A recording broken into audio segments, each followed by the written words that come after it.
देव सकृबा ही एक लोक परंपरा आहे. पंचमीच्या दुसऱ्या दिवशी साजरी करतात. आपल्या भागातून वेगवेगळे नाव भुलोबा, सकृबा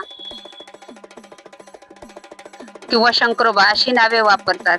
तुमच्याकडे काय नावाने साजरा करतात हे मला कमेंट मध्ये सांगा. पंचमीच्या दुसऱ्या दिवशी गावातील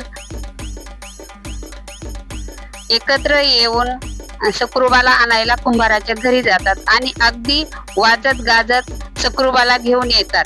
ठरलेल्या जागी चौकात सकृबाला मांडतात आणि गावातील जमलेल्या महिला फेर धरून पारंपरिक लोकगीते गातात. सकृबाला जावई म्हणण्याची लोक परंपरा काही ठिकाणी आढळते. गावातील महिला एकत्र येतात, फेर धरतात आणि लोकगीते म्हणतात. महाराष्ट्रातील नागपंचमीच्या परंपरेतील गाणी, फेर आणि सामूहिक आनंदाला विशेष स्थान आहे. शेवटी आपल्या गावच्या प्रथेनुसार विसर्जन केले जाते. विसर्जनाच्या वेळी महिला आणि विनोद टोमणे मारतात, पण त्यांचा अर्थ कोणालाही खरोखर अपमानित करणे असा नाही.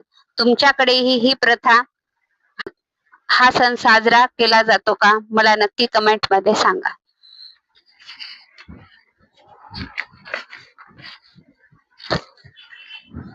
Wow.